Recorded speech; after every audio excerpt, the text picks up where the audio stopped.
سے سوال پوچھا گیا ہے کہ کسی مجلس میں اپنی بیوی کا ذکر کرنا ضروری ہو تو اس کے لیے کیا ہدایت دی گئی ہے۔ موسیٰ علیہ السلام کے لیے جب وہ اپنے اہل کو لے کر آ رہے تھے تو ان کی اہلیہ صرف ساتھ تھیں۔ اس میں اہل کے لفظ میں اہلیہ اور گھر کے دوسرے افراد بھی شامل ہوتے ہیں۔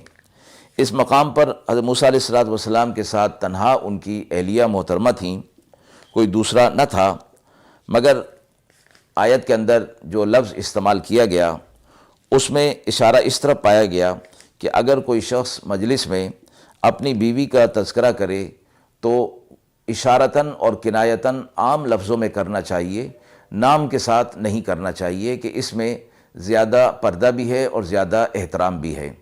جیسے کہ کسی مجلس کے اندر کہا جاتا ہے کہ میرے گھر والوں نے یہ کہا ہے یا میرے گھر والوں کا یہ خیال ہے، تو اس گھر والوں سے مراد بیوی ہوتی ہے کہ وہ واضح طور پر بیوی کا نام نہیں لیا جاتا، نہ ہی بیوی کہا جاتا ہے۔